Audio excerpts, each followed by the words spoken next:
ಎಲ್ಲ ಸ್ಥಳೀಯ ಆಡಳಿತ ಸಂಸ್ಥೆಗಳ ಎದುರು ಸುಮಾರು 399 ಮಹಾನಗರ ಪಾಲಿಕೆ, ನಗರ ಪಾಲಿಕೆ, ಗ್ರಾಮ ಪಂಚಾಯತ್, ಪುರಸಭೆ, ನಗರಸಭೆಗಳ ಎದುರುಗಡೆಗಳಲ್ಲಿ ನಾವು ಭಾರತೀಯ ಜನತಾ ಪಾರ್ಟಿಯ ವತಿಯಿಂದ ದೊಡ್ಡ ಪ್ರಮಾಣದಲ್ಲಿ ಇವತ್ತು ಪ್ರತಿಭಟನೆ ನಂಬಿಕೊಂಡಿದ್ದೇವೆ. ಈ ಪ್ರತಿಭಟನೆ ಮಾಡುವಂತ ದುಸ್ಥಿತಿ ಇವತ್ತು ನಿರ್ಮಾಣ ಆಗಿದೆ. ಕಳೆದ 2 ವರ್ಷಗಳಿಂದ ಕರ್ನಾಟಕವನ್ನು ಆಳ್ತಾ ಇರ್ತಕ್ಕಂಥ ಕಾಂಗ್ರೆಸ್ ಸರ್ಕಾರ ಒಂದು ಕಡೆಯಿಂದ ಇದು ಒಂದು ಕೋಮಿನ ತುಷ್ಟೀಕರಣಕ್ಕೆ ಸೀಮಿತ ಆಗಿದ್ರೆ, ಮತ್ತೊಂದು ಕಡೆಯಲ್ಲಿ ಇಡೀ ಕರ್ನಾಟಕದ ನಾಗರಿಕರ ಒಂದು ಜೀವನ ಇವತ್ತು ಅಸ್ತವ್ಯಸ್ತಗೊಂಡಿದೆ. ಕಳೆದ 2 ವರ್ಷಗಳಿಂದ ಯಾವುದೇ ರೀತಿಯಲ್ಲಿ ಜನಸ್ನೇಹಿ ಪರವಾಗಿರ್ತಕ್ಕಂಥ ಯೋಜನೆಗಳು ಅನುಷ್ಠಾನ ಆಗ್ತಾ ಇಲ್ಲ.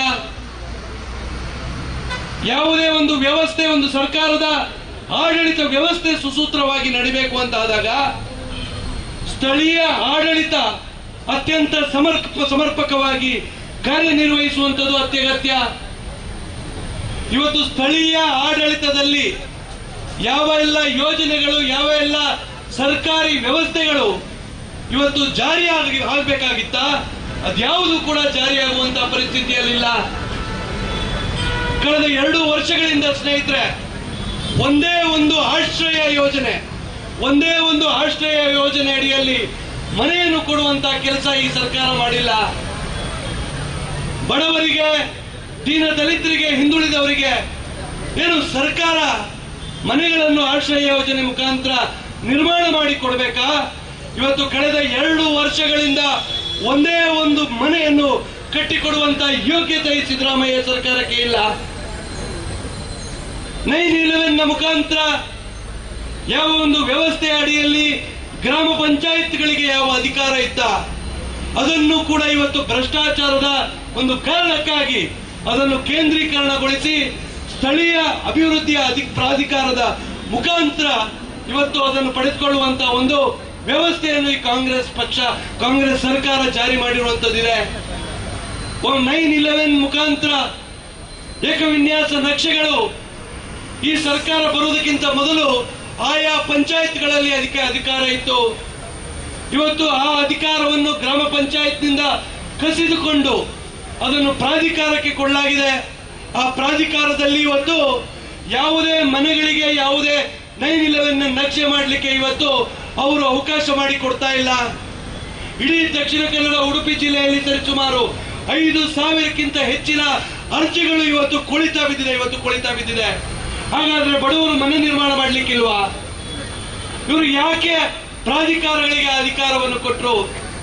ನಾವ್ಗಳಿಗೆ ಅಧಿಕಾರ ಸೀಮಿತವಾಗಿದ್ದಂತಹ ಸಂದರ್ಭದಲ್ಲಿ 1 ವಾರದಿಂದ 10 ದಿವಸದ ಒಳಗೆ ಒಂದು 9/11 ಒಟ್ಟು ಒಂದು ಏಕ ವಿನ್ಯಾಸ ನಕ್ಷೆ ಅದು ಮಂಜೂರಾಗ್ತಾ ಇತ್ತು.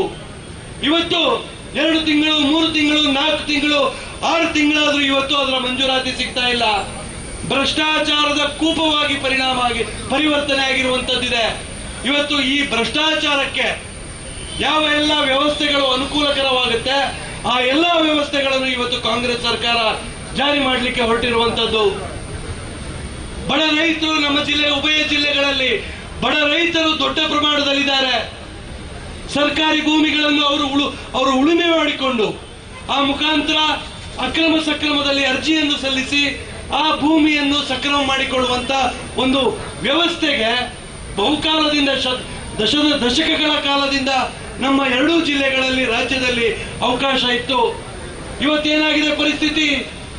ಅರ್ಜಿ 53, ಅರ್ಜಿ 57, ನಮೂನೆ 53 ಮತ್ತು ನಮೂನೆ 57 ಅಡಿಯಲ್ಲಿ ಯಾವ ಅರ್ಜಿಗಳನ್ನು ಸಲ್ಲಿಸಲಾಗಿದೆ, ಯಾವ ಅಕ್ರಮ ಸಕ್ರಮದ ಒಂದು ವ್ಯವಸ್ಥೆ ಇತ್ತ ಅದರ ಅಡಿಯಲ್ಲಿ ಯಾವ ಅರ್ಜಿಗಳನ್ನು ಸಲ್ಲಿಸಲಾಗಿದೆ, ಅದನ್ನು ಶಾಸಕರಿಗೂ ಆ ಒಂದು ಸಮಿತಿಯ ಅಧ್ಯಕ್ಷರಾಗಿ ಅಲ್ಲಿ ಶಾಸಕರಿದ್ರೂ ಕೂಡ ಶಾಸಕರ ಗಮನಕ್ಕೂ ತಾರದೆ ಇವತ್ತು ಅರ್ಜಿಗಳನ್ನು ತಿರಸ್ಕಾರ ಮಾಡುವಂತ ಒಂದು ವ್ಯವಸ್ಥೆ ಇವತ್ತು ನಿರ್ಮಾಣ ಆಗಿದೆ.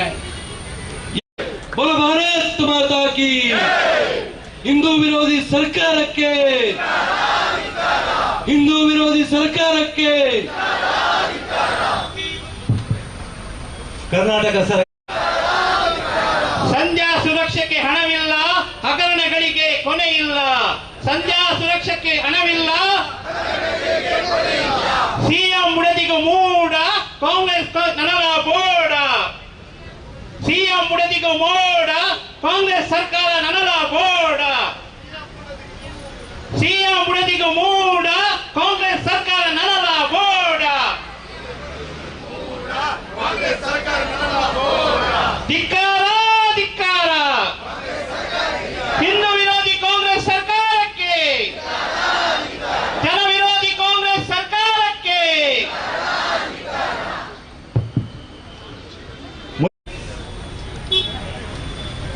ಇವತ್ತು ಭಾರತೀಯ ಜನತಾ ಪಾರ್ಟಿ ಮಂಗಳೂರು ನಗರ ದಕ್ಷಿಣದ ವತಿಯಿಂದ ಮಂಗಳೂರು ಮಹಾನಗರ ಪಾಲಿಕೆಯ ಮುಂಭಾಗದಲ್ಲಿ ಧರಣಿ ಸತ್ಯಾಗ್ರಹವನ್ನ ಮಾಡ್ತಾ ಇದ್ದೇವೆ.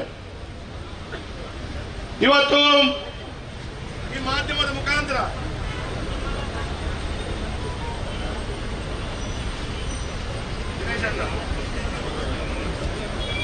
ಪ್ರತಿಭಟನಾ ಸಂದರ್ಭದಲ್ಲಿ ಕಾಂಗ್ರೆಸ್ನ ನಾಯಕರಿಗೆ ಒಂದು ಪ್ರಶ್ನೆಯನ್ನ ಕೇಳಲಿಕ್ಕೆ ಇಚ್ಛಿಸ್ತಾ ಇದ್ದೇನೆ. ಕಳೆದ 2 ವರ್ಷಗಳಿಂದ ತಾವು ಆಡಳಿತವನ್ನು ಸರಿಯಾಗಿ ಮಾಡ್ತಿದ್ರೆ ಭಾರತೀಯ ಜನತಾ ಪಾರ್ಟಿ ಇವತ್ತು ಈ ಪ್ರತಿಭಟನೆ ಹಮ್ಮಿಕೊಳ್ಳಬೇಕಾಗಿರಲಿಲ್ಲ. ಇವತ್ತು ಈ ಪ್ರತಿಭಟನೆ ಕೇವಲ ಒಂದು ರಾಜಕೀಯಕ್ಕಾಗಿ ಅಂತ ಹೇಳುವಂಥದ್ದು ನೀವು ಮಾತಾಡಬಹುದು. ಆದ್ರೆ ಇವತ್ತು ಈ ಪ್ರತಿಭಟನೆಯನ್ನು ಭಾರತೀಯ ಜನತಾ ಪಾರ್ಟಿ ಜನರಿಗಾಗಿ, ಜನರಿಗೋಸ್ಕರವಾಗಿ ಮಾಡುತ್ತಿರುವಂತಹ ಪ್ರತಿಭಟನೆ. ಇವತ್ತು ಈ ಜನರಿಗಾಗಿ, ಜನರಿಗೋಸ್ಕರ ಭಾರತೀಯ ಜನತಾ ಪಾರ್ಟಿ ನಿರಂತರವಾಗಿ ಪ್ರತಿಭಟನೆಯನ್ನು ಮಾಡ್ತಾ ಇದೆ.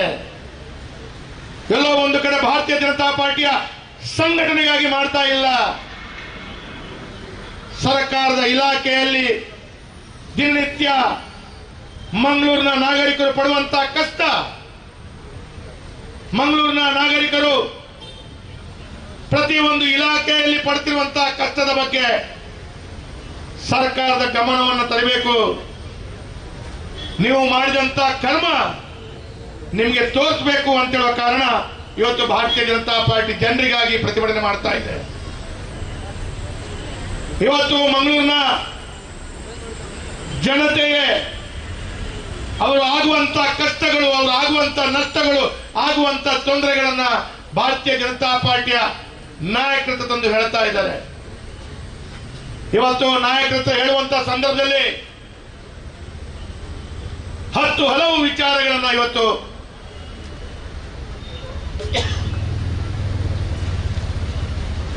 ಈ ಭಾಗದ ಬಂಧುಗಳು ಮತ್ತು ಈ ಭಾಗದ ನಿವಾಸಿಗಳು ಬಂದು ನಮ್ಮ ಹತ್ರ ತಿಳಿಸ್ತಾ ಇದ್ದಾರೆ. ಇವತ್ತು ನಾನು ಕಾಂಗ್ರೆಸ್ನ ನಾಯಕರು ಕಳೆದ 2 ವರ್ಷಗಳಲ್ಲಿ ಮಾಡಿದಂತ ಆಡಳಿತದ ಚುಕ್ಕಾಣಿ ಯಾವ ರೀತಿಯಲ್ಲಿ ಇದೆ ಅಂತ ಕೇಳಿದ್ರೆ, ಜನರಿಗಾಗುವಂತ ಕಷ್ಟ 1, 2 ಅಂತ ಕೇಳಿದ್ರೆ 100 ಕಷ್ಟಗಳನ್ನ ಜನರು ಅನುಭವಿಸ್ತಾ ಇದ್ದಾರೆ. ಈಗ ತಾನೇ ವಿಕಾಸ್ ಪುತ್ತೂರು ಮಾತಾಡುವಾಗ ಹೇಳಿದ್ರು, ರಾಜ್ಯದಲ್ಲಿ ಆಗುವಂತ ಅನಾಹುತಗಳು, ಅಹಿತಕರ ಘಟನೆಗಳು, ಅದರ ಒಟ್ಟಿಗೆ ಕಾಂಗ್ರೆಸ್ ಸರ್ಕಾರದಿಂದ ಬೇಸತ್ತು ಆದಂತ ನಿಯಮಗಳನ್ನ ಒಂದು ಕಡೆಗಳಲ್ಲಿ ವಿಕಾಸ್ ಪುತ್ತೂರು ಹೇಳಿದ್ರೆ, ಮಂಗಳೂರು ಮಹಾನಗರ ಪಾಲಿಕೆ ವ್ಯಾಪ್ತಿ ಒಳಗಡೆ ಮಂಗಳೂರಿನ ಜನತೆ ಪಡುವಂತ ಕಷ್ಟವನ್ನ ಇವತ್ತು ನಾನು ಹೇಳಲಿಕ್ಕೆ ಬಯಸ್ತಾ ಇದ್ದೇನೆ. ತಾಕತ್ತಿದ್ರೆ ಕಾಂಗ್ರೆಸ್ನವರು ಇದಕ್ಕೆ ಉತ್ತರ ಕೊಡಬೇಕು. ನಾನು ಇವತ್ತು ಒಂದು ಮಾತನ್ನ ಕೇಳ್ತೇನೆ. ಒಂದು ಕಡೆಯಲ್ಲಿ ಮೂಡ ಹಗರಣ, ವಾಲ್ಮೀಕಿ ಹಗರಣ, ಈ ರೀತಿಯ ಬ್ರಹ್ಮಾಂಡ ಭ್ರಷ್ಟಾಚಾರ ಆದರೆ, ಇನ್ನೊಂದು ಕಡೆಗಳಲ್ಲಿ ಮಂಗಳೂರಿನಲ್ಲಿ ಆಗುತ್ತಿರುವಂತಹ ತೊಂದರೆಗಳು. ಇವತ್ತು ನಾನು ಒಂದು ಮಾತನ್ನ ಈ ಸಂದರ್ಭದಲ್ಲಿ ಕಾಂಗ್ರೆಸ್ನ ನಾಯಕರು ಭಾರತೀಯ ಜನತಾ ಪಾರ್ಟಿ ಧರಣಿ ಸತ್ಯಾಗ್ರಹದಲ್ಲಿ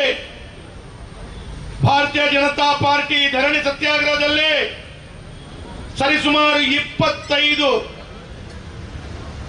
25 ವಿಚಾರಗಳನ್ನ ಸಾರ್ವಜನಿಕರ ಮಧ್ಯದಲ್ಲಿ ಇಟ್ಟಿದೆ. ಕಾಂಗ್ರೆಸ್ ಸರ್ಕಾರ ರಾಜ್ಯವನ್ನ ಆಡಳಿತ ಮಾಡ್ತಾ ಇದೆ. ಮಹಾನಗರ ಪಾಲಿಕೆಯಲ್ಲಿ ಬಿಜೆಪಿ ಆಡಳಿತ ಮುಗಿದ ನಂತರ ಫೆಬ್ರವರಿ 28ರ ನಂತರ ಅಂದ್ರೆ ಈ ವರ್ಷದ ಮಾರ್ಚ್ 1ನೇ ತಾರೀಕಿನಿಂದ ಮಹಾನಗರ ಪಾಲಿಕೆ ಆಡಳಿತ ಕೂಡ ಕಾಂಗ್ರೆಸ್ ಪಾರ್ಟಿಯ ನೇತೃತ್ವದಲ್ಲಿ ನಡೀತಾ ಇದೆ.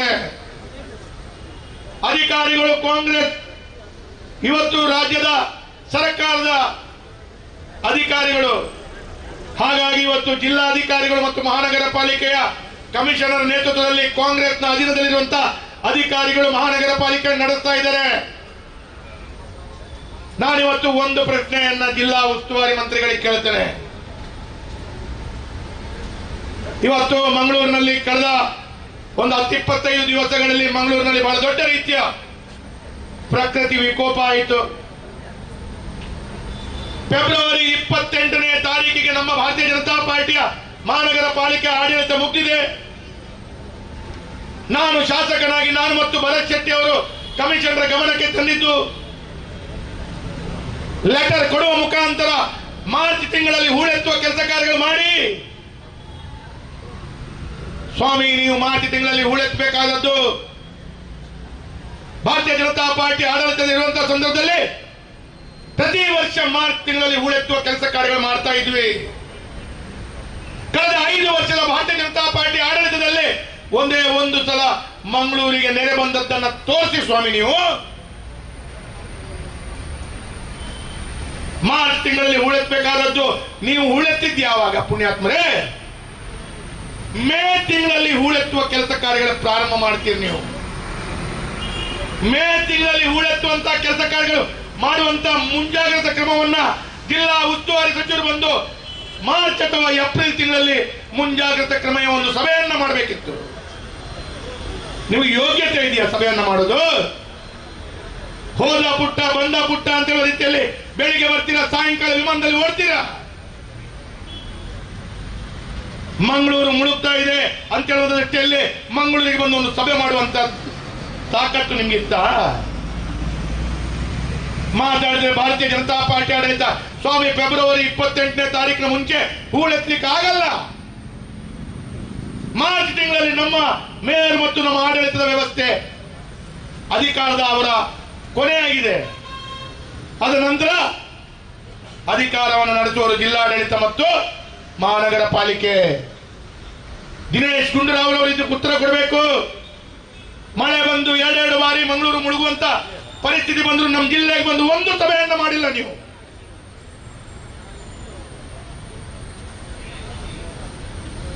ಇವತ್ತು ಎಲ್ಲೋ ಒಂದು ಕಡೆ ಮಾತಾಡ್ತೀರಿ, ಮಳೆ ಬರಲಿಕ್ಕೆ ವೇದವ್ಯಾಸ ಕಾಮತ್ರು ಕಾರಣ, ಭರತ್ ಶೆಟ್ರು ಕಾರಣ, ಬ್ರಿಜೇಶ್ ಚೌಟ್ರು ಕಾರಣ, ಭಾರತೀಯ ಜನತಾ ಪಾರ್ಟಿ ಕಾರಣ. ನಾಚಿಕೆ ಆಗಬೇಕು ನಿಮ್ಗೆ. ಬಂತು ಯಾರ ಕಾರಣ ಸ್ವಾಮಿ? ಕೇರಳದ ಕಾಸರಗೋಡಿನಲ್ಲಿ ಮಳೆ ಬಂದು ತತ್ತರಿಸುವಂತ ಸಂದರ್ಭದಲ್ಲಿ ಯಾರು ಕಾರಣ ಸ್ವಾಮಿ? ಬೆಂಗಳೂರಿನಲ್ಲಿ ಮಳೆ ಬಂದು ಜನರು 2 ವರ್ಷ ಆದರೂ ರಾಜ್ಯ ಸರ್ಕಾರ ಯಾವುದೇ ಮುಂಜಾಗ್ರತಾ ಕ್ರಮವನ್ನು ವಹಿಸಿಕೊಳ್ಳಿಲ್ಲ ಅಂತ ಹೇಳುವಂತ ಹೇಳುವಾಗ 2 ವರ್ಷದಿಂದ ಬೆಂಗಳೂರಿನ ಉಸ್ತುವಾರಿ ಸಚಿವರು ಯಾರು ಸ್ವಾಮಿ? ಒಳ್ಳೇದು ಮಾಡಿದ್ರೆ ನಾನು, ಹಾಳಾದ್ರೆ ಇನ್ನೊಬ್ಬರಿಗೆ ಬೆರಳು ತೋರಿಸುವಂತ ಕಾಂಗ್ರೆಸ್ನ ಮಾನಸಿಕತೆಯನ್ನು ನಾವು ಖಂಡಿಸ್ತೇವೆ. ಇವತ್ತು ಕೆಲವಾರು ಪ್ರಶ್ನೆಗಳನ್ನು ನಾನು ಇವತ್ತು ಕೇಳಬೇಕು ಕಾಂಗ್ರೆಸ್ ನಾಯಕರ ಹತ್ರ. ನಮ್ಮ ಜಿಲ್ಲೆಯಲ್ಲಿ ಕಳೆದ 2 ವರ್ಷಗಳಲ್ಲಿ ಕಡು ಬಡವರಾಗಿ ತಾನು BPL ಕಾರ್ಡ್ ಆಗಿ ಅರ್ಜಿ ಸಲ್ಲಿಸಬೇಕು ಅಂತ ಹೇಳೋದಕ್ಕೆ ಇತ್ತುಕೊಂಡಂತ ಬಡವರಿಗೆ ಒಂದೇ ಒಂದು BPL ಕಾರ್ಡಿನ ಅರ್ಜಿ ಹಾಕಲಿಕ್ಕೆ ರಾಜ್ಯದಲ್ಲಿ ಅದಕ್ಕೆ ಬೇಕಾದಂತ ವ್ಯವಸ್ಥೆಯ ಕಂಪ್ಯೂಟರ್ ಅನ್ನ ಅವಕಾಶಗಳು ಮಾಡಿಕೊಟ್ಟಿಲ್ಲ. ಇವತ್ತು ಅದಕ್ಕಿಂತ ಜಾಸ್ತಿ ವಿಚಾರವನ್ನು ಹೇಳ್ತೇನೆ. BPL ಕಾರ್ಡ್ ಬಿಡಿ, APL ಕಾರ್ಡ್ದಾರರಿಗೂ ಅರ್ಜಿ ಹಾಕ್ಲಿಕ್ಕೆ ಅವಕಾಶ ಕೊಡದಂತ ನೀಚ ದರಿದ್ರ ಸರ್ಕಾರ ನಿಮ್ದು. BPL ಕಾರ್ಡ್ದಾರರಿಗೆ BPL ಅವಕಾಶ ಮಾಡಿಕೊಟ್ರೆ ಅವರಿಗೆ ಅಕ್ಕಿ ಕೊಡಬೇಕಾಗ್ತದೆ ಅಥವಾ ಇನ್ನಿತರ ಸರ್ಕಾರದ ಸವಲತ್ತು ಸಿಗ್ತದೆ. ಹಾಗಾಗಿ BPL ಕಾರ್ಡ್ದಾರರು ಕಳೆದ 2 ವರ್ಷಗಳಲ್ಲಿ ರಾಜ್ಯದಲ್ಲಿ ಒಂದೇ ಒಂದು ವ್ಯಕ್ತಿಗೆ BPL ಕಾರ್ಡ್ ಕೊಡದ ದರಿದ್ರ ಸರ್ಕಾರ ಯಾವುದು ಅಂತ ಕೇಳಿದ್ರೆ ಅದು ರಾಜ್ಯದಲ್ಲಿ ಆಡಳಿತ ಮಾಡುವಂತಹ ಕಾಂಗ್ರೆಸ್ ಸರ್ಕಾರ. ಇವತ್ತು ಅದರ ಕೊಟ್ಟಿಗೆ ಇನ್ನೊಂದು ಮಾತನ್ನ ಕೇಳ್ತೇನೆ. ಇನ್ನು ಮುಂದಿನ ದಿನಗಳಲ್ಲಿ ಕಾಂಗ್ರೆಸ್ ನಾಯಕರು ನೀವು ಮಂಗಳೂರಿಗೆ ದಕ್ಷಿಣ ಕನ್ನಡ ಜಿಲ್ಲೆಗೆ ಬಂದಾಗ ನಿಮಗೆ ಛೀಮಾರಿ ಹಾಕ್ಲಿಕ್ಕೆ ದೂರವಿಲ್ಲ. ನಮ್ಮ ಜಿಲ್ಲೆಯ 7,000 ಬಡ ಬಂಧುಗಳ BPL ಕಾರ್ಡ್ ಅನ್ನ ರದ್ದು ಮಾಡ್ಲಿಕ್ಕೆ ಹೊರಟಿದೆ.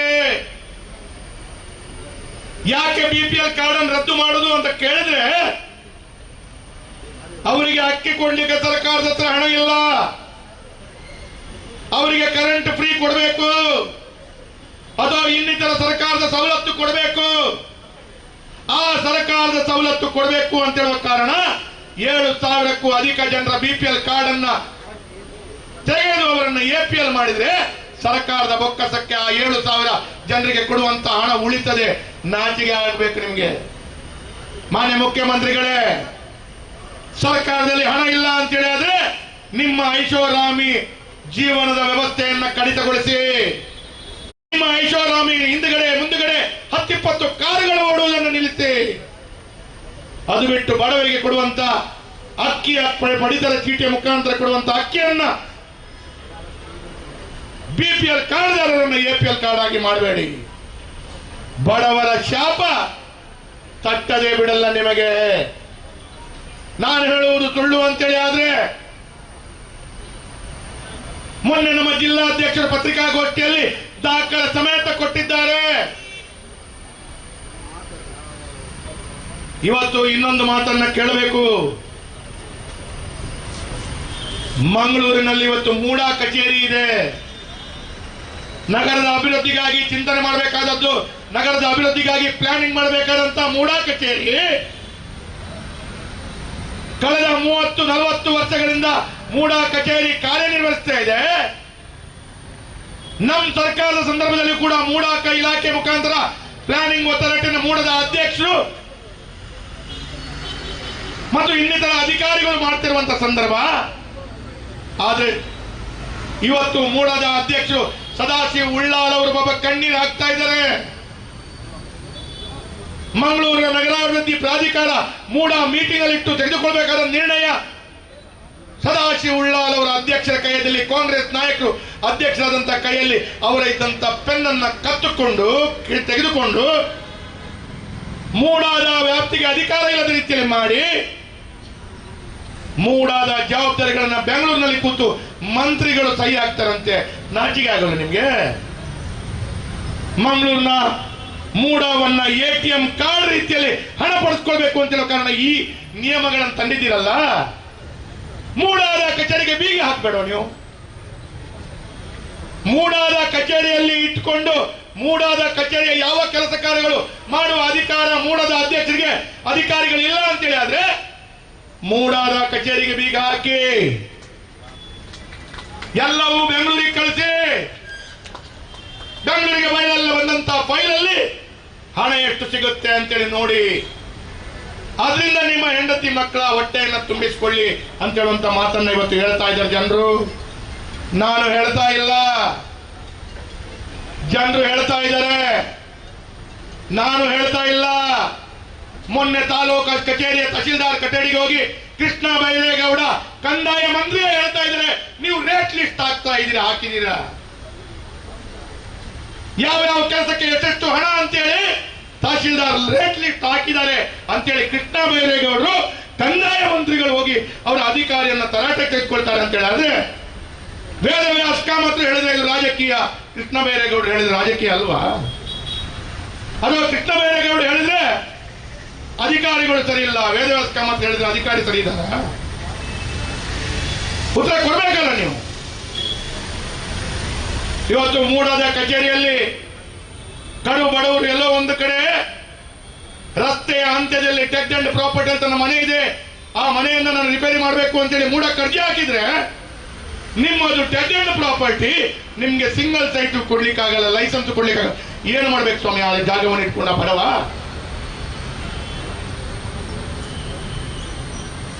ಕೇಂದ್ರ ಸರ್ಕಾರ ಕೊಟ್ಟಂತ ಆಯುಷ್ಮಾನ್ ಭಾರತ್ ಅನ್ನು ರಾಜ್ಯದಲ್ಲಿ ನೀವು ಅನುಷ್ಠಾನ ಮಾಡಿಲ್ಲ. ಕೇಂದ್ರ ಸರ್ಕಾರ ಕೊಟ್ಟಂತ ಆಯುಷ್ಮಾನ್ ಭಾರತ್ 70 ವರ್ಷದ ಮೇಲ್ಪಟ್ಟರಿಗೆ ಅವಕಾಶಗಳು ಸಿಗಬೇಕಿತ್ತು, ಸಿಗ್ತಾ ಇಲ್ಲ. 70 ವರ್ಷದ ಮೇಲ್ಪಟ್ಟ ಬಡವರಿಗೆ, ಹಿರಿಯ ನಾಗರಿಕರಿಗೆ ಕೇಂದ್ರ ಸರ್ಕಾರದ ಆಯುಷ್ಮಾನ್ ಭಾರತ್ ಮುಖಾಂತರ ಲಾಭ ಸಿಗ್ತದೆ, ಇದರಿಂದ ಮೋದಿ ಅವರಿಗೆ ಪ್ರಯೋಜನ ಆಗುತ್ತೆ ಅಂತ ಹೇಳಿ ಆಯುಷ್ಮಾನ್ ಭಾರತನ ರಾಜ್ಯದಲ್ಲಿ ಅನುಷ್ಠಾನ ಮಾಡಿದಂತ ಕೆಟ್ಟ ನೀಚ ಸರ್ಕಾರ ದಿನನಿತ್ಯ ಆಕ್ಸಿಡೆಂಟ್ ಆದ್ರೆ, ರಸ್ತೆಯಲ್ಲಿ ಅಪಘಾತ ಆದ್ರೆ ಸಿದ್ದರಾಮಯ್ಯ ಕಾರಣ ಅಂತ ನಾವು ಹೇಳಿದ್ರೆ ಏನಾಗಬಹುದು? ಯಾವ ರೀತಿಯ ಮಾನಸಿಕತೆ ಇದೆ ನಿಮ್ದು? ಇವತ್ತು ಆಯುಷ್ಮಾನ್ ಭಾರತ್ ಸಿಗದೆ ಕಡು ಬಡವರಿಗೆ ಜನೌಷಧಿ ಮುಖಾಂತರ ಬಹಳ ಕಡಿಮೆ ದರದಲ್ಲಿ ಔಷಧಿಯನ್ನು ಕೊಡಬೇಕು ಅಂತೇಳಿ ನರೇಂದ್ರ ಮೋದಿ ಅವರು ಮಾಡಿದಂತ ಯೋಜನೆಯನ್ನು ನಿಲ್ಲಿಸ್ತೀರಾ? ಕಾಂಗ್ರೆಸ್ ಸರ್ಕಾರದಂತ ಒಂದು ದರೋಡೆಕೋರ ಸರ್ಕಾರ ಬೇರೆ ಯಾವುದಿಲ್ಲ. ಗೌತಮ್ರೆ,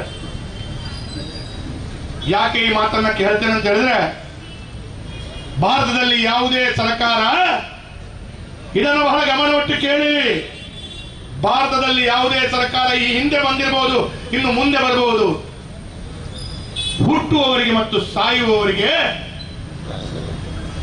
ಅನ್ಯಾಯ ಮಾಡ್ತಾ ಇರೋದಂತ ಸರ್ಕಾರಗಳು ಬಂದಿದ್ದವು. ಆದ್ರೆ ಈಗ ಏನಾಗಿದೆ, ನಾಳೆ ಹುಟ್ಟುವವರಿಗೆ ಭಾರತೀಯ ಜನತಾ ಪಾರ್ಟಿಯ ಆಡಳಿತದ ಅವಧಿಯಲ್ಲಿ ಹುಟ್ಟುವಂತವರಿಗೆ ಜನನ ಪತ್ರವನ್ನ ಬರ್ತ್ ಸರ್ಟಿಫಿಕೇಟ್ಗೆ ನಮ್ಮ ಸರ್ಕಾರದ ಅವಧಿಯಲ್ಲಿ 5 ರೂಪಾಯಿ,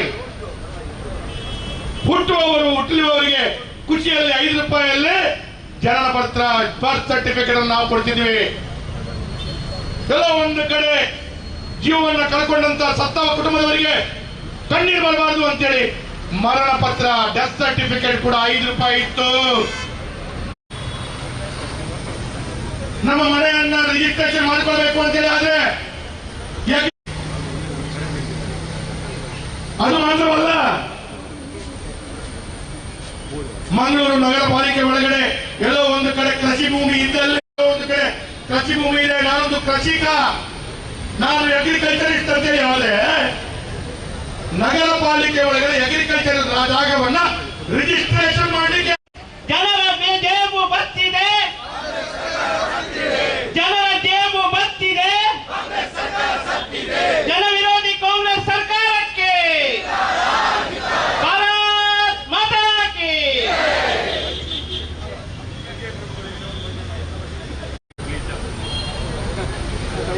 ಇವತ್ತು ದಕ್ಷಿಣ ಕನ್ನಡ, ಉಡುಪಿ ಜಿಲ್ಲೆಯ ಉಭಯ ಜಿಲ್ಲೆಗಳಲ್ಲಿ ಎಲ್ಲಾ ಸ್ಥಳೀಯ ಆಡಳಿತ ಸಂಸ್ಥೆಗಳ ಎದುರು ಸುಮಾರು 399 ಮಹಾನಗರ ಪಾಲಿಕೆ, ನಗರ ಪಾಲಿಕೆ, ಗ್ರಾಮ ಪಂಚಾಯತ್, ಪುರಸಭೆ, ನಗರಸಭೆಗಳ ಎದುರುಗಡೆಗಳಲ್ಲಿ ನಾವು ಭಾರತೀಯ ಜನತಾ ಪಾರ್ಟಿಯ ವತಿಯಿಂದ ದೊಡ್ಡ ಪ್ರಮಾಣದಲ್ಲಿ ಇವತ್ತು ಪ್ರತಿಭಟನೆ ನಂಬಿಕೊಂಡಿದ್ದೇವೆ. ಈ ಪ್ರತಿಭಟನೆ ಮಾಡುವಂತ ದುಸ್ಥಿತಿ ಇವತ್ತು ನಿರ್ಮಾಣ ಆಗಿದೆ. ಕಳೆದ 2 ವರ್ಷಗಳಿಂದ ಕರ್ನಾಟಕವನ್ನು ಆಳ್ತಾ ಇರ್ತಕ್ಕಂಥ ಕಾಂಗ್ರೆಸ್ ಸರ್ಕಾರ ಒಂದು ಕಡೆಯಿಂದ ಇದು ಒಂದು ಕೋಮಿನ ತುಷ್ಟೀಕರಣಕ್ಕೆ ಸೀಮಿತ ಆಗಿದ್ರೆ, ಮತ್ತೊಂದು ಕಡೆಯಲ್ಲಿ ಇಡೀ ಕರ್ನಾಟಕದ ನಾಗರಿಕರ ಒಂದು ಜೀವನ ಇವತ್ತು ಅಸ್ತವ್ಯಸ್ತಗೊಂಡಿದೆ. ಕಳೆದ 2 ವರ್ಷಗಳಿಂದ ಯಾವುದೇ ರೀತಿಯಲ್ಲಿ ಜನಸ್ನೇಹಿ, ಪರವಾಗಿರ್ತಕ್ಕಂಥ ಯೋಜನೆಗಳು ಅನುಷ್ಠಾನ ಆಗ್ತಾ ಇಲ್ಲ. ಯಾವುದೇ ಒಂದು ವ್ಯವಸ್ಥೆ, ಒಂದು ಸರ್ಕಾರದ ಆಡಳಿತ ವ್ಯವಸ್ಥೆ ಸುಸೂತ್ರವಾಗಿ ನಡಿಬೇಕು ಅಂತ ಆದಾಗ ಸ್ಥಳೀಯ ಆಡಳಿತ ಅತ್ಯಂತ ಸಮರ್ಪಕವಾಗಿ ಕಾರ್ಯನಿರ್ವಹಿಸುವಂಥದ್ದು ಅತ್ಯಗತ್ಯ. ಇವತ್ತು ಸ್ಥಳೀಯ ಆಡಳಿತದಲ್ಲಿ ಯಾವ ಎಲ್ಲ ಯೋಜನೆಗಳು, ಯಾವ ಎಲ್ಲ ಸರ್ಕಾರಿ ವ್ಯವಸ್ಥೆಗಳು ಇವತ್ತು ಜಾರಿ ಆಗಬೇಕಾಗಿತ್ತ, ಅದ್ಯಾವುದು ಕೂಡ ಜಾರಿಯಾಗುವಂತಹ ಪರಿಸ್ಥಿತಿಯಲ್ಲಿಲ್ಲ. ಕಳೆದ 2 ವರ್ಷಗಳಿಂದ ಸ್ನೇಹಿತರೆ, ಒಂದೇ ಒಂದು ಆಶ್ರಯ ಯೋಜನೆ ಅಡಿಯಲ್ಲಿ ಮನೆಯನ್ನು ಕೊಡುವಂತಹ ಕೆಲಸ ಈ ಸರ್ಕಾರ ಮಾಡಿಲ್ಲ. ಬಡವರಿಗೆ, ದೀನ ದಲಿತರಿಗೆ, ಹಿಂದುಳಿದವರಿಗೆ ಏನು ಸರ್ಕಾರ ಮನೆಗಳನ್ನು ಆಶ್ರಯ ಯೋಜನೆ ಮುಖಾಂತರ ನಿರ್ಮಾಣ ಮಾಡಿ ಕೊಡಬೇಕಾ? ಇವತ್ತು ಕಳೆದ 2 ವರ್ಷಗಳಿಂದ ಒಂದೇ ಒಂದು ಮನೆಯನ್ನು ಕಟ್ಟಿಕೊಡುವಂತ ಯೋಗ್ಯತೆ ಈ ಸಿದ್ದರಾಮಯ್ಯ ಸರ್ಕಾರಕ್ಕೆ ಇಲ್ಲ. 9/11 ಮುಖಾಂತರ ಯಾವ ಒಂದು ವ್ಯವಸ್ಥೆ ಅಡಿಯಲ್ಲಿ ಗ್ರಾಮ ಪಂಚಾಯತ್ಗಳಿಗೆ ಯಾವ ಅಧಿಕಾರ ಇತ್ತ, ಅದನ್ನು ಕೂಡ ಇವತ್ತು ಭ್ರಷ್ಟಾಚಾರದ ಒಂದು ಕಾರಣಕ್ಕಾಗಿ ಅದನ್ನು ಕೇಂದ್ರೀಕರಣಗೊಳಿಸಿ ಸ್ಥಳೀಯ ಅಭಿವೃದ್ಧಿಯ ಪ್ರಾಧಿಕಾರದ ಮುಖಾಂತರ ಇವತ್ತು ಅದನ್ನು ಪಡೆದುಕೊಳ್ಳುವಂತ ಒಂದು ವ್ಯವಸ್ಥೆಯನ್ನು ಈ ಕಾಂಗ್ರೆಸ್ ಸರ್ಕಾರ ಜಾರಿ ಮಾಡಿರುವಂತದ್ದಿದೆ. 9/11 ಮುಖಾಂತರ ಏಕವಿನ್ಯಾಸ ನಕ್ಷೆಗಳು ಈ ಸರ್ಕಾರ ಬರುವುದಕ್ಕಿಂತ ಮೊದಲು ಆಯಾ ಪಂಚಾಯತ್ಗಳಲ್ಲಿ ಅದಕ್ಕೆ ಅಧಿಕಾರ ಇತ್ತು. ಇವತ್ತು ಆ ಅಧಿಕಾರವನ್ನು ಗ್ರಾಮ ಪಂಚಾಯತ್ನಿಂದ ಕಸಿದುಕೊಂಡು ಅದನ್ನು ಪ್ರಾಧಿಕಾರಕ್ಕೆ ಕೊಡಲಾಗಿದೆ. ಆ ಪ್ರಾಧಿಕಾರದಲ್ಲಿ ಇವತ್ತು ಯಾವುದೇ ಮನೆಗಳಿಗೆ ಯಾವುದೇ 9/11 ನಕ್ಷೆ ಮಾಡಲಿಕ್ಕೆ ಇವತ್ತು ಅವರು ಅವಕಾಶ ಮಾಡಿಕೊಡ್ತಾ ಇಲ್ಲ. ಇಡೀ ದಕ್ಷಿಣ ಕನ್ನಡ ಉಡುಪಿ ಜಿಲ್ಲೆಯಲ್ಲಿ ಸರಿಸುಮಾರು 5,000ಕ್ಕಿಂತ ಹೆಚ್ಚಿನ ಅರ್ಜಿಗಳು ಇವತ್ತು ಕೊಳಿತಾ ಬಿದ್ದಿದೆ. ಹಾಗಾದ್ರೆ ಬಡವರು ಮನೆ ನಿರ್ಮಾಣ ಮಾಡ್ಲಿಕ್ಕಿಲ್ವಾ? ಇವರು ಯಾಕೆ ಪ್ರಾಧಿಕಾರಗಳಿಗೆ ಅಧಿಕಾರವನ್ನು ಕೊಟ್ಟರು? ನಾವ್ಗಳಿಗೆ ಅಧಿಕಾರ ಸೀಮಿತವಾಗಿದ್ದಂತಹ ಸಂದರ್ಭದಲ್ಲಿ ಒಂದು ವಾರದಿಂದ 10 ದಿವಸದ ಒಳಗೆ ಒಂದು 9/11 ಒಟ್ಟು ಒಂದು ಏಕ ವಿನ್ಯಾಸ ನಕ್ಷೆ ಅದು ಮಂಜೂರಾಗ್ತಾ ಇತ್ತು. ಇವತ್ತು 2 ತಿಂಗಳು, 3 ತಿಂಗಳು, 4 ತಿಂಗಳು, 6 ತಿಂಗಳಾದ್ರೂ ಇವತ್ತು ಅದರ ಮಂಜೂರಾತಿ ಸಿಗ್ತಾ ಇಲ್ಲ. ಭ್ರಷ್ಟಾಚಾರದ ಕೂಪವಾಗಿ ಪರಿವರ್ತನೆ ಆಗಿರುವಂತದ್ದಿದೆ. ಇವತ್ತು ಈ ಭ್ರಷ್ಟಾಚಾರಕ್ಕೆ ಯಾವ ಎಲ್ಲ ವ್ಯವಸ್ಥೆಗಳು ಅನುಕೂಲಕರವಾಗುತ್ತೆ ಆ ಎಲ್ಲ ವ್ಯವಸ್ಥೆಗಳನ್ನು ಇವತ್ತು ಕಾಂಗ್ರೆಸ್ ಸರ್ಕಾರ ಜಾರಿ ಮಾಡಲಿಕ್ಕೆ ಹೊರಟಿರುವಂತದ್ದು. ಬಡ ರೈತರು ನಮ್ಮ ಉಭಯ ಜಿಲ್ಲೆಗಳಲ್ಲಿ ಬಡ ರೈತರು ದೊಡ್ಡ ಪ್ರಮಾಣದಲ್ಲಿದ್ದಾರೆ. ಸರ್ಕಾರಿ ಭೂಮಿಗಳನ್ನು ಅವರು ಉಳುಮೆ ಮಾಡಿಕೊಂಡು ಆ ಮುಖಾಂತರ ಅಕ್ರಮ ಸಕ್ರಮದಲ್ಲಿ ಅರ್ಜಿಯನ್ನು ಸಲ್ಲಿಸಿ ಆ ಭೂಮಿಯನ್ನು ಸಕ್ರಮ ಮಾಡಿಕೊಳ್ಳುವಂತ ಒಂದು ವ್ಯವಸ್ಥೆಗೆ ಬಹುಕಾಲದಿಂದ ದಶಕಗಳ ಕಾಲದಿಂದ ನಮ್ಮ 2 ಜಿಲ್ಲೆಗಳಲ್ಲಿ ರಾಜ್ಯದಲ್ಲಿ ಅವಕಾಶ ಇತ್ತು. ಇವತ್ತೇನಾಗಿದೆ ಪರಿಸ್ಥಿತಿ? ಅರ್ಜಿ 53, ಅರ್ಜಿ 57, ನಮೂನೆ 53 ಮತ್ತು ನಮೂನೆ 57 ಅಡಿಯಲ್ಲಿ ಯಾವ ಅರ್ಜಿಗಳನ್ನು ಸಲ್ಲಿಸಲಾಗಿದೆ, ಯಾವ ಅಕ್ರಮ ಸಕ್ರಮದ ಒಂದು ವ್ಯವಸ್ಥೆ ಇತ್ತ ಅದರ ಅಡಿಯಲ್ಲಿ ಯಾವ ಅರ್ಜಿಗಳನ್ನು ಸಲ್ಲಿಸಲಾಗಿದೆ ಅದನ್ನು ಶಾಸಕರಿಗೂ ಆ ಒಂದು ಸಮಿತಿಯ ಅಧ್ಯಕ್ಷರಾಗಿ ಅಲ್ಲಿ ಶಾಸಕರಿದ್ರೂ ಕೂಡ ಶಾಸಕರ ಗಮನಕ್ಕೂ ತಾರದೆ ಇವತ್ತು ಅರ್ಜಿಗಳನ್ನು ತಿರಸ್ಕಾರ ಮಾಡುವಂತ ಒಂದು ವ್ಯವಸ್ಥೆ ಇವತ್ತು ನಿರ್ಮಾಣ ಆಗಿದೆ. ಬೋಲೋ ಭಾರತ್ ಮಾತಾ ಕಿ. ಹಿಂದೂ ವಿರೋಧಿ ಸರ್ಕಾರಕ್ಕೆ, ಹಿಂದೂ ವಿರೋಧಿ ಸರ್ಕಾರಕ್ಕೆ ಕರ್ನಾಟಕ ಸರ್ಕಾರ ಸಂಧ್ಯಾ ಸುರಕ್ಷೆಗೆ ಹಣವಿಲ್ಲ, ಹಗರಣಗಳಿಗೆ ಕೊನೆ ಇಲ್ಲ. ಸಂಧ್ಯಾ ಸುರಕ್ಷೆಗೆ ಹಣವಿಲ್ಲ, ಸಿಎಂ ಮುಡದಿಗೂ ಮೂಡ, ಕಾಂಗ್ರೆಸ್ ನನರ ಬೋಡ. ಸಿಎಂ ಮುಡದಿಗೂ ಮೋಡ, ಕಾಂಗ್ರೆಸ್ ಸರ್ಕಾರ ನನರ ಬೋಡ. ಸಿಎಂ ಮುಡದಿಗೂ ಮೂಡ, ಕಾಂಗ್ರೆಸ್ ಸರ್ಕಾರ ನನರ ಬೋಡ. ಧಿಕ್ಕಾರ, ಧಿಕ್ಕಾರ ಹಿಂದೂ ವಿರೋಧಿ ಕಾಂಗ್ರೆಸ್ ಸರ್ಕಾರಕ್ಕೆ, ಜನ ವಿರೋಧಿ ಕಾಂಗ್ರೆಸ್ ಸರ್ಕಾರಕ್ಕೆ.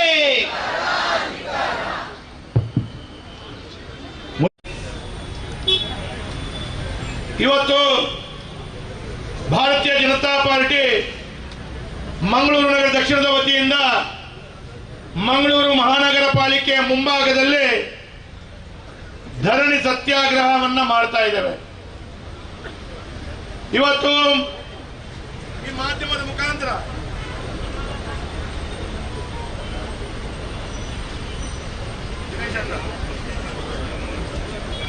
ಪ್ರತಿಭಟನಾ ಸಂದರ್ಭದಲ್ಲಿ ಕಾಂಗ್ರೆಸ್ನ ನಾಯಕರಿಗೆ ಒಂದು ಪ್ರಶ್ನೆಯನ್ನ ಕೇಳಲಿಕ್ಕೆ ಇಚ್ಛಿಸ್ತಾ ಇದ್ದೇನೆ. ಕಳೆದ 2 ವರ್ಷಗಳಿಂದ ತಾವು ಆಡಳಿತವನ್ನು ಸರಿಯಾಗಿ ಮಾಡ್ತಿದ್ರೆ ಭಾರತೀಯ ಜನತಾ ಪಾರ್ಟಿ ಇವತ್ತು ಈ ಪ್ರತಿಭಟನೆ ಹಮ್ಮಿಕೊಳ್ಳಬೇಕಾಗಿರಲಿಲ್ಲ. ಇವತ್ತು ಈ ಪ್ರತಿಭಟನೆ ಕೇವಲ ಒಂದು ರಾಜಕೀಯಕ್ಕಾಗಿ ಅಂತ ಹೇಳುವಂಥದ್ದು ನೀವು ಮಾತಾಡಬಹುದು. ಆದ್ರೆ ಇವತ್ತು ಈ ಪ್ರತಿಭಟನೆಯನ್ನು ಭಾರತೀಯ ಜನತಾ ಪಾರ್ಟಿ ಜನರಿಗಾಗಿ ಜನರಿಗೋಸ್ಕರವಾಗಿ ಮಾಡುತ್ತಿರುವಂತಹ ಪ್ರತಿಭಟನೆ. ಇವತ್ತು ಈ ಜನರಿಗಾಗಿ ಜನರಿಗೋಸ್ಕರ ಭಾರತೀಯ ಜನತಾ ಪಾರ್ಟಿ ನಿತ್ಯ ನಿರಂತರವಾಗಿ ಪ್ರತಿಭಟನೆಯನ್ನು ಮಾಡ್ತಾ ಇದೆ. ಎಲ್ಲೋ ಒಂದು ಕಡೆ ಭಾರತೀಯ ಜನತಾ ಪಾರ್ಟಿಯ ಸಂಘಟನೆಗಾಗಿ ಮಾಡ್ತಾ ಇಲ್ಲ.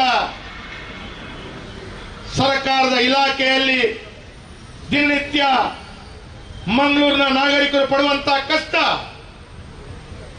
ಮಂಗಳೂರಿನ ನಾಗರಿಕರು ಪ್ರತಿಯೊಂದು ಇಲಾಖೆಯಲ್ಲಿ ಪಡ್ತಿರುವಂತಹ ಕಷ್ಟದ ಬಗ್ಗೆ ಸರ್ಕಾರದ ಗಮನವನ್ನು ತರಬೇಕು. ನೀವು ಮಾಡಿದಂತ ಕರ್ಮ ನಿಮಗೆ ತೋರಿಸಬೇಕು ಅಂತ ಹೇಳುವ ಕಾರಣ ಇವತ್ತು ಭಾರತೀಯ ಜನತಾ ಪಾರ್ಟಿ ಜನರಿಗಾಗಿ ಪ್ರತಿಭಟನೆ ಮಾಡ್ತಾ ಇದೆ. ಇವತ್ತು ಮಂಗಳೂರಿನ ಜನತೆಗೆ ಅವರು ಆಗುವಂತ ಕಷ್ಟಗಳು, ಅವರು ಆಗುವಂತ ನಷ್ಟಗಳು, ಆಗುವಂತ ತೊಂದರೆಗಳನ್ನ ಭಾರತೀಯ ಜನತಾ ಪಾರ್ಟಿಯ ನಾಯಕರು ತಂದು ಹೇಳ್ತಾ ಇದ್ದಾರೆ. ಇವತ್ತು ನಾಯಕರು ಹೇಳುವಂತ ಸಂದರ್ಭದಲ್ಲಿ 10 ಹಲವು ವಿಚಾರಗಳನ್ನ ಇವತ್ತು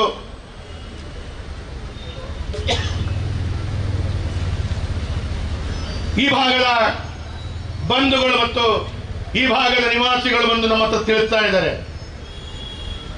ಇವತ್ತು ನಾನು ಕಾಂಗ್ರೆಸ್ನ ನಾಯಕರು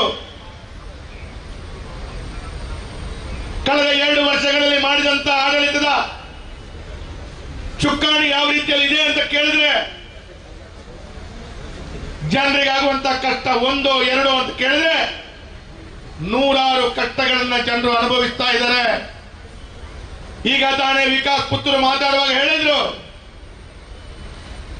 ರಾಜ್ಯದಲ್ಲಿ ಆಗುವಂತ ಅನಾಹುತಗಳು, ಅಹಿತಕರ ಘಟನೆಗಳು, ಅದರ ಒಟ್ಟಿಗೆ ಕಾಂಗ್ರೆಸ್ ಸರ್ಕಾರದಿಂದ ಬೇಸತ್ತು ಆದಂತ ನಿಯಮಗಳನ್ನ ಒಂದು ಕಡೆಗಳಲ್ಲಿ ವಿಕಾಸ್ ಪುತ್ತೂರು ಹೇಳಿದ್ರೆ, ಮಂಗಳೂರು ಮಹಾನಗರ ಪಾಲಿಕೆ ವ್ಯಾಪ್ತಿ ಒಳಗಡೆ ಮಂಗಳೂರಿನ ಜನತೆ ಪಡುವಂತ ಕಷ್ಟವನ್ನ ಇವತ್ತು ನಾನು ಹೇಳಲಿಕ್ಕೆ ಬಯಸ್ತಾ ಇದ್ದೇನೆ. ತಾಕತ್ತಿದ್ರೆ ಕಾಂಗ್ರೆಸ್ನವರು ಇದಕ್ಕೆ ಉತ್ತರ ಕೊಡಬೇಕು. ನಾನು ಇವತ್ತು ಒಂದು ಮಾತನ್ನ ಕೇಳ್ತೇನೆ. ಒಂದು ಕಡೆಯಲ್ಲಿ ಮೂಡ ಹಗರಣ, ವಾಲ್ಮೀಕಿ ಹಗರಣ, ಈ ರೀತಿಯ ಬ್ರಹ್ಮಾಂಡ ಭ್ರಷ್ಟಾಚಾರ ಆದರೆ, ಇನ್ನೊಂದು ಕಡೆಗಳಲ್ಲಿ ಮಂಗಳೂರಿನಲ್ಲಿ ಆಗುತ್ತಿರುವಂತಹ ತೊಂದರೆಗಳು. ಇವತ್ತು ನಾನು ಒಂದು ಮಾತನ್ನ ಈ ಸಂದರ್ಭದಲ್ಲಿ ಕಾಂಗ್ರೆಸ್ನ ನಾಯಕರು ಭಾರತೀಯ ಜನತಾ ಪಾರ್ಟಿ ಧರಣಿ ಸತ್ಯಾಗ್ರಹದಲ್ಲಿ ಸರಿಸುಮಾರು 25 ವಿಚಾರಗಳನ್ನ ಸಾರ್ವಜನಿಕರ ಮಧ್ಯದಲ್ಲಿ ಇಟ್ಟಿದೆ. ಕಾಂಗ್ರೆಸ್ ಸರ್ಕಾರ ರಾಜ್ಯವನ್ನ ಆಡಳಿತ ಮಾಡ್ತಾ ಇದೆ. ಮಹಾನಗರ ಪಾಲಿಕೆಯಲ್ಲಿ ಬಿಜೆಪಿ ಆಡಳಿತ ಮುಗಿದ ನಂತರ ಫೆಬ್ರವರಿ 28ರ ನಂತರ, ಅಂದ್ರೆ ಈ ವರ್ಷದ ಮಾರ್ಚ್ 1ನೇ ತಾರೀಕು ನಂತರ ಮಹಾನಗರ ಪಾಲಿಕೆ ಆಡಳಿತ ಕೂಡ ಕಾಂಗ್ರೆಸ್ ಪಾರ್ಟಿಯ ನೇತೃತ್ವದಲ್ಲಿ ನಡೀತಾ ಇದೆ. ಅಧಿಕಾರಿಗಳು ಕಾಂಗ್ರೆಸ್, ಇವತ್ತು ರಾಜ್ಯದ ಸರ್ಕಾರದ ಅಧಿಕಾರಿಗಳು. ಹಾಗಾಗಿ ಇವತ್ತು ಜಿಲ್ಲಾಧಿಕಾರಿಗಳು ಮತ್ತು ಮಹಾನಗರ ಪಾಲಿಕೆಯ ಕಮಿಷನರ್ ನೇತೃತ್ವದಲ್ಲಿ ಕಾಂಗ್ರೆಸ್ನ ಅಧೀನದಲ್ಲಿರುವಂತಹ ಅಧಿಕಾರಿಗಳು ಮಹಾನಗರ ಪಾಲಿಕೆ ನಡೆಸ್ತಾ ಇದ್ದಾರೆ. ನಾನಿವತ್ತು ಒಂದು ಪ್ರಶ್ನೆಯನ್ನ ಜಿಲ್ಲಾ ಉಸ್ತುವಾರಿ ಮಂತ್ರಿಗಳಿಗೆ ಕೇಳ್ತೇನೆ. ಇವತ್ತು ಮಂಗಳೂರಿನಲ್ಲಿ ಕಳೆದ ಒಂದು 10-25 ದಿವಸಗಳಲ್ಲಿ ಮಂಗಳೂರಿನಲ್ಲಿ ಬಹಳ ದೊಡ್ಡ ರೀತಿಯ ಪ್ರಕೃತಿ ವಿಕೋಪ ಆಯಿತು. ಫೆಬ್ರವರಿ 28ನೇ ತಾರೀಕಿಗೆ ನಮ್ಮ ಭಾರತೀಯ ಜನತಾ ಪಾರ್ಟಿಯ ಮಹಾನಗರ ಪಾಲಿಕೆ ಆಡಳಿತ ಮುಗಿದಿದೆ. ನಾನು ಶಾಸಕನಾಗಿ ನಾನು ಮತ್ತು ಭರತ್ ಶೆಟ್ಟಿ ಅವರು ಕಮಿಷನರ್ ಗಮನಕ್ಕೆ ತಂದಿದ್ದು, ಲೆಟರ್ ಕೊಡುವ ಮುಖಾಂತರ ಮಾರ್ಚ್ ತಿಂಗಳಲ್ಲಿ ಹೂಳೆತ್ತುವ ಕೆಲಸ ಕಾರ್ಯಗಳು ಮಾಡಿ. ಸ್ವಾಮಿ, ನೀವು ಮಾರ್ಚ್ ತಿಂಗಳಲ್ಲಿ ಹೂಳೆತ್ತಬೇಕಾದದ್ದು ಭಾರತೀಯ ಜನತಾ ಪಾರ್ಟಿ ಆಡಳಿತದಲ್ಲಿರುವಂತಹ ಸಂದರ್ಭದಲ್ಲಿ ಪ್ರತಿ ವರ್ಷ ಮಾರ್ಚ್ ತಿಂಗಳಲ್ಲಿ ಹೂಳೆತ್ತುವ ಕೆಲಸ ಕಾರ್ಯಗಳು ಮಾಡ್ತಾ ಇದ್ವಿ. ಕಳೆದ 5 ವರ್ಷದ ಭಾರತೀಯ ಜನತಾ ಪಾರ್ಟಿ ಆಡಳಿತದಲ್ಲಿ ಒಂದೇ ಒಂದು ಸಲ ಮಂಗಳೂರಿಗೆ ನೆರೆ ಬಂದದ್ದನ್ನ ತೋರಿಸಿ ಸ್ವಾಮಿ. ನೀವು ಮಾರ್ಚ್ ತಿಂಗಳಲ್ಲಿ ಹೂಳೆತ್ತಬೇಕಾದದ್ದು ನೀವು ಹೂಳೆತ್ತಿದ್ದು ಯಾವಾಗ ಪುಣ್ಯಾತ್ಮರೇ? ಮೇ ತಿಂಗಳಲ್ಲಿ ಹೂಳೆತ್ತುವ ಕೆಲಸ ಕಾರ್ಯಗಳ ಪ್ರಾರಂಭ ಮಾಡ್ತೀರಿ ನೀವು. ಮೇ ತಿಂಗಳಲ್ಲಿ ಹೂಳೆತ್ತುವಂತಹ ಕೆಲಸ ಕಾರ್ಯಗಳು ಮಾಡುವಂತಹ ಮುಂಜಾಗ್ರತಾ ಕ್ರಮವನ್ನ ಜಿಲ್ಲಾ ಉಸ್ತುವಾರಿ ಸಚಿವರು ಬಂದು ಮಾರ್ಚ್ ಅಥವಾ ಏಪ್ರಿಲ್ ತಿಂಗಳಲ್ಲಿ ಮುಂಜಾಗ್ರತಾ ಕ್ರಮದ ಒಂದು ಸಭೆಯನ್ನ ಮಾಡಬೇಕಿತ್ತು. ನಿಮಗೆ ಯೋಗ್ಯತೆ ಇದೆಯಾ ಸಭೆಯನ್ನ ಮಾಡೋದು? ಹೋದ ಪುಟ್ಟ ಬಂದ ಪುಟ್ಟ ಅಂತ ಹೇಳೋ ರೀತಿಯಲ್ಲಿ ಬೆಳಿಗ್ಗೆ ಬರ್ತೀರಾ, ಸಾಯಂಕಾಲ ವಿಮಾನದಲ್ಲಿ ಓಡ್ತೀರಾ. ಮಂಗಳೂರು ಮುಳುಗ್ತಾ ಇದೆ ಅಂತ ಹೇಳುವ ದೃಷ್ಟಿಯಲ್ಲಿ ಮಂಗಳೂರಿಗೆ ಬಂದು ಒಂದು ಸಭೆ ಮಾಡುವಂತ ತಾಕತ್ತು ನಿಮ್ಗಿತ್ತ? ಮಾತಾಡಿದ್ರೆ ಭಾರತೀಯ ಜನತಾ ಪಾರ್ಟಿ ಆಡಳಿತ ಸ್ವಾಮಿ ಫೆಬ್ರವರಿ 28ನೇ ತಾರೀಕಿನ ಮುಂಚೆ ಹೂಳೆತ್ತಲಿಕ್ಕೆ ಆಗಲ್ಲ. ಮಾರ್ಚ್ ತಿಂಗಳಲ್ಲಿ ನಮ್ಮ ಮೇಯರ್ ಮತ್ತು ನಮ್ಮ ಆಡಳಿತದ ವ್ಯವಸ್ಥೆ ಅಧಿಕಾರದ ಅವರ ಕೊನೆಯಾಗಿದೆ. ಅದ ನಂತರ ಅಧಿಕಾರವನ್ನು ನಡೆಸುವವರು ಜಿಲ್ಲಾಡಳಿತ ಮತ್ತು ಮಹಾನಗರ ಪಾಲಿಕೆ. ದಿನೇಶ್ ಗುಂಡೂರಾವ್ ಅವರು ಇದಕ್ಕೆ ಉತ್ತರ ಕೊಡಬೇಕು. ಮಳೆ ಬಂದು 2 ಬಾರಿ ಮಂಗಳೂರು ಮುಳುಗುವಂತ ಪರಿಸ್ಥಿತಿ ಬಂದ್ರು ನಮ್ಮ ಜಿಲ್ಲೆಗೆ ಬಂದು ಒಂದು ಸಭೆಯನ್ನ ಮಾಡಿಲ್ಲ ನೀವು.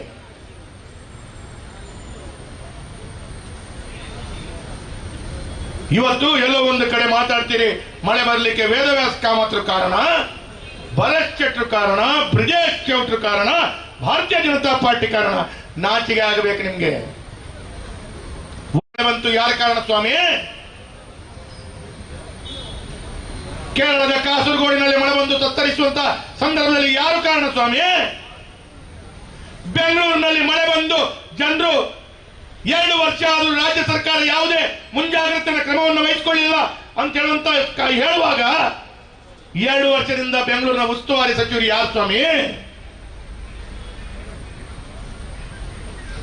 ಒಳ್ಳೇದು ಮಾಡಿದ್ರೆ ನಾನು, ಹಾಳಾದ್ರೆ ಇನ್ನೊಬ್ಬರಿಗೆ ಬೆರಳು ತೋರಿಸುವಂತ ಕಾಂಗ್ರೆಸ್ನ ಮಾನಸಿಕತೆಯನ್ನು ನಾವು ಖಂಡಿಸ್ತೇವೆ. ಇವತ್ತು ಕೆಲವಾರು ಪ್ರಶ್ನೆಗಳನ್ನು ನಾನು ಇವತ್ತು ಕೇಳಬೇಕು ಕಾಂಗ್ರೆಸ್ ನಾಯಕರ ಹತ್ರ. ನಮ್ಮ ಜಿಲ್ಲೆಯಲ್ಲಿ ಕಳೆದ 2 ವರ್ಷಗಳಲ್ಲಿ ಕಡು ಬಡವರಾಗಿ ತಾನು BPL ಕಾರ್ಡ್ ಆಗಿ ಅರ್ಜಿ ಸಲ್ಲಿಸಬೇಕು ಅಂತ ಹೇಳೋದಕ್ಕೆ ಇತ್ತುಕೊಂಡಂತ ಬಡವರಿಗೆ ಒಂದೇ ಒಂದು BPL ಕಾರ್ಡಿನ ಅರ್ಜಿ ಹಾಕಲಿಕ್ಕೆ ರಾಜ್ಯದಲ್ಲಿ ಅದಕ್ಕೆ ಬೇಕಾದಂತ ವ್ಯವಸ್ಥೆಯ ಕಂಪ್ಯೂಟರ್ ಅನ್ನ ಅವಕಾಶಗಳು ಮಾಡಿಕೊಟ್ಟಿಲ್ಲ. ಇವತ್ತು ಅದಕ್ಕಿಂತ ಜಾಸ್ತಿ ವಿಚಾರವನ್ನು ಹೇಳ್ತೇನೆ. BPL ಕಾರ್ಡ್ ಬಿಡಿ, APL ಕಾರ್ಡ್ದಾರರಿಗೂ ಅರ್ಜಿ ಹಾಕ್ಲಿಕ್ಕೆ ಅವಕಾಶ ಕೊಡದಂತ ನೀಚ ದರಿದ್ರ ಸರ್ಕಾರ ನಿಮ್ದು. BPL ಕಾರ್ಡ್ದಾರರಿಗೆ BPL ಅವಕಾಶ ಮಾಡಿಕೊಟ್ರೆ ಅವರಿಗೆ ಅಕ್ಕಿ ಕೊಡಬೇಕಾಗ್ತದೆ ಅಥವಾ ಇನ್ನಿತರ ಸರ್ಕಾರದ ಸವಲತ್ತು ಸಿಗ್ತದೆ.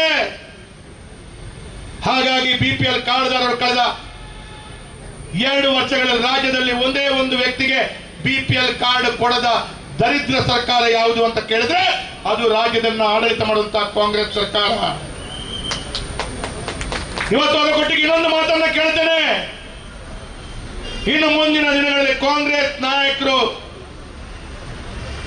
ನೀವು ಮಂಗಳೂರಿಗೆ, ದಕ್ಷಿಣ ಕನ್ನಡ ಜಿಲ್ಲೆಗೆ ಬಂದಾಗ ನಿಮಗೆ ಛೀಮಾರಿ ಹಾಕ್ಲಿಕ್ಕೆ ದೂರವಿಲ್ಲ. ನಮ್ಮ ಜಿಲ್ಲೆಯ 7,000 ಬಡ ಬಂಧುಗಳ BPL ಕಾರ್ಡ್ ಅನ್ನ ರದ್ದು ಮಾಡ್ಲಿಕ್ಕೆ ಹೊರಟಿದೆ. ಯಾಕೆ BPL ಕಾರ್ಡ್ ಅನ್ನು ರದ್ದು ಮಾಡುದು ಅಂತ ಕೇಳಿದ್ರೆ ಅವರಿಗೆ ಅಕ್ಕಿ ಕೊಡ್ಲಿಕ್ಕೆ ಸರ್ಕಾರದ ಹತ್ರ ಹಣ ಇಲ್ಲ, ಅವರಿಗೆ ಕರೆಂಟ್ ಫ್ರೀ ಕೊಡಬೇಕು ಅಥವಾ ಇನ್ನಿತರ ಸರ್ಕಾರದ ಸವಲತ್ತು ಕೊಡಬೇಕು. ಆ ಸರ್ಕಾರದ ಸವಲತ್ತು ಕೊಡಬೇಕು ಅಂತ ಹೇಳುವ ಕಾರಣ 7,000ಕ್ಕೂ ಅಧಿಕ ಜನರ BPL ಕಾರ್ಡ್ ಅನ್ನ ತೆಗೆದು ಅವರನ್ನು APL ಮಾಡಿದ್ರೆ ಸರ್ಕಾರದ ಬೊಕ್ಕಸಕ್ಕೆ ಆ 7,000 ಜನರಿಗೆ ಕೊಡುವಂತ ಹಣ ಉಳಿತದೆ. ನಾಚಿಗೆ ಆಗಬೇಕು ನಿಮ್ಗೆ. ಮಾನ್ಯ ಮುಖ್ಯಮಂತ್ರಿಗಳೇ, ಸರ್ಕಾರದಲ್ಲಿ ಹಣ ಇಲ್ಲ ಅಂತ ಹೇಳಿದ್ರೆ ನಿಮ್ಮ ಐಷಾರಾಮಿ ಜೀವನದ ವ್ಯವಸ್ಥೆಯನ್ನ ಕಡಿತಗೊಳಿಸಿ, ನಿಮ್ಮ ಐಷಾರಾಮಿ ಹಿಂದುಗಡೆ ಮುಂದುಗಡೆ 10-20 ಕಾರುಗಳು ಓಡುವುದನ್ನು ನಿಲ್ಲಿಸಿ. ಅದು ಬಿಟ್ಟು ಬಡವರಿಗೆ ಕೊಡುವಂತ ಅಕ್ಕಿಯ ಪಡಿತರ ಚೀಟಿಯ ಮುಖಾಂತರ ಕೊಡುವಂತ ಅಕ್ಕಿಯನ್ನ BPL ಕಾರ್ಡ್ದಾರರನ್ನು APL ಕಾರ್ಡ್ ಆಗಿ ಮಾಡಬೇಡಿ. ಬಡವರ ಶಾಪ ತಟ್ಟದೆ ಬಿಡಲ್ಲ ನಿಮಗೆ. ನಾನು ಹೇಳುವುದು ಸುಳ್ಳು ಅಂತೇಳಿ ಆದ್ರೆ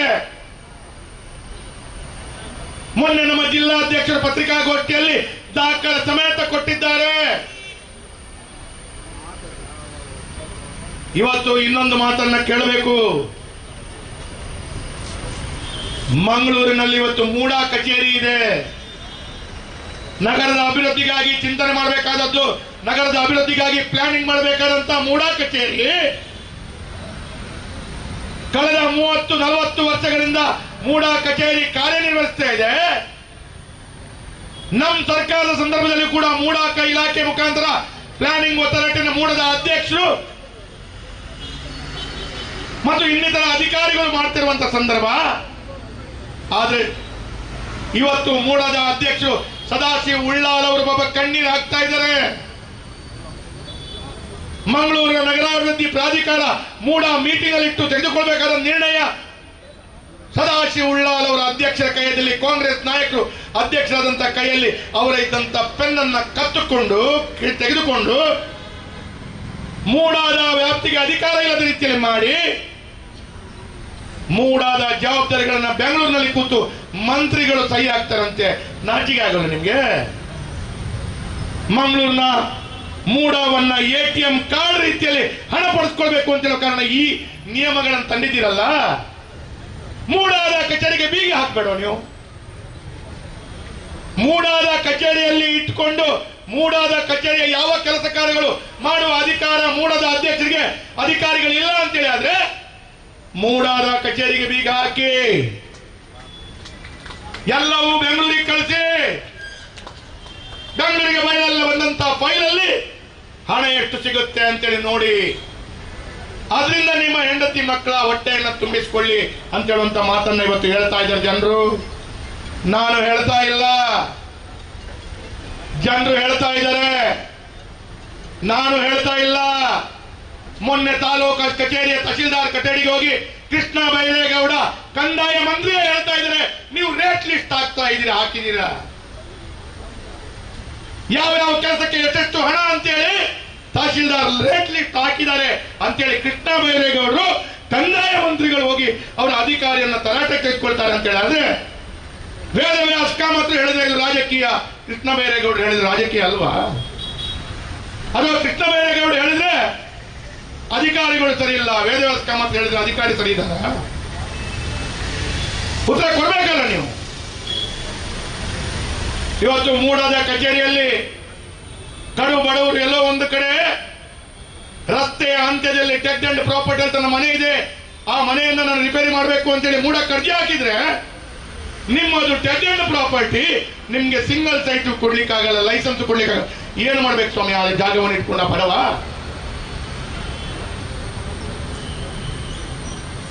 ಕೇಂದ್ರ ಸರ್ಕಾರ ಕೊಟ್ಟಂತ ಆಯುಷ್ಮಾನ್ ಭಾರತ್ ಅನ್ನು ರಾಜ್ಯದಲ್ಲಿ ನೀವು ಅನುಷ್ಠಾನ ಮಾಡಿಲ್ಲ. ಕೇಂದ್ರ ಸರ್ಕಾರ ಕೊಟ್ಟಂತ ಆಯುಷ್ಮಾನ್ ಭಾರತ್ 70 ವರ್ಷದ ಮೇಲ್ಪಟ್ಟರಿಗೆ ಅವಕಾಶಗಳು ಸಿಗಬೇಕಿತ್ತು, ಸಿಗ್ತಾ ಇಲ್ಲ. 70 ವರ್ಷದ ಮೇಲ್ಪಟ್ಟ ಬಡವರಿಗೆ, ಹಿರಿಯ ನಾಗರಿಕರಿಗೆ ಕೇಂದ್ರ ಸರ್ಕಾರದ ಆಯುಷ್ಮಾನ್ ಭಾರತ್ ಮುಖಾಂತರ ಲಾಭ ಸಿಗ್ತದೆ, ಇದರಿಂದ ಮೋದಿ ಅವರಿಗೆ ಪ್ರಯೋಜನ ಆಗುತ್ತೆ ಅಂತ ಹೇಳಿ ಆಯುಷ್ಮಾನ್ ಭಾರತ್ ರಾಜ್ಯದಲ್ಲಿ ಅನುಷ್ಠಾನ ಮಾಡಿದಂತ ಕೆಟ್ಟ ನೀಚ ಸರ್ಕಾರ. ದಿನನಿತ್ಯ ಆಕ್ಸಿಡೆಂಟ್ ಆದ್ರೆ, ರಸ್ತೆಯಲ್ಲಿ ಅಪಘಾತ ಆದ್ರೆ ಸಿದ್ದರಾಮಯ್ಯ ಕಾರಣ ಅಂತ ನಾವು ಹೇಳಿದ್ರೆ ಏನಾಗಬಹುದು? ಯಾವ ರೀತಿಯ ಮಾನಸಿಕತೆ ಇದೆ ನಿಮ್ದು? ಇವತ್ತು ಆಯುಷ್ಮಾನ್ ಭಾರತ್ ಸಿಗದೆ ಕಡು ಬಡವರಿಗೆ ಜನೌಷಧಿ ಮುಖಾಂತರ ಬಹಳ ಕಡಿಮೆ ದರದಲ್ಲಿ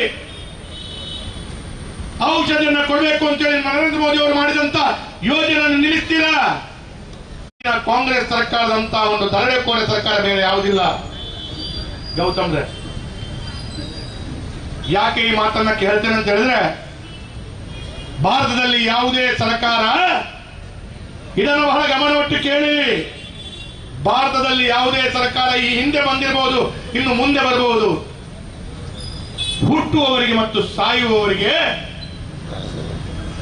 ಅನ್ಯಾಯ ಮಾಡ್ತಾ ಇರದಂತ ಸರ್ಕಾರಗಳು ಬಂದಿದ್ದವು. ಆದ್ರೆ ಈಗ ಏನಾಗಿದೆ, ನಾಳೆ ಹುಟ್ಟುವವರಿಗೆ ಭಾರತೀಯ ಜನತಾ ಪಾರ್ಟಿಯ ಆಡಳಿತದ ಅವಧಿಯಲ್ಲಿ ಹುಟ್ಟುವಂತವರಿಗೆ ಜನನ ಪತ್ರವನ್ನ ಬರ್ತ್ ಸರ್ಟಿಫಿಕೇಟ್ಗೆ ನಮ್ಮ ಸರ್ಕಾರದ ಅವಧಿಯಲ್ಲಿ 5 ರೂಪಾಯಿ, ಹುಟ್ಟುವವರಿಗೆ ಖುಷಿಯಲ್ಲಿ 5 ರೂಪಾಯಿಯಲ್ಲಿ ಜನನ ಪತ್ರ ಬರ್ತ್ ಸರ್ಟಿಫಿಕೇಟ್ ಅನ್ನು ನಾವು ಕೊಡ್ತಿದ್ವಿ. ಎಲ್ಲ ಒಂದು ಕಡೆ ಜೀವವನ್ನು ಕಳ್ಕೊಂಡಂತ ಸತ್ತ ಕುಟುಂಬದವರಿಗೆ ಕಣ್ಣೀರು ಬರಬಾರದು ಅಂತೇಳಿ ಮರಣ ಪತ್ರ ಡೆತ್ ಸರ್ಟಿಫಿಕೇಟ್ ಕೂಡ 5 ರೂಪಾಯಿ ಇತ್ತು. ನಮ್ಮ ಮನೆ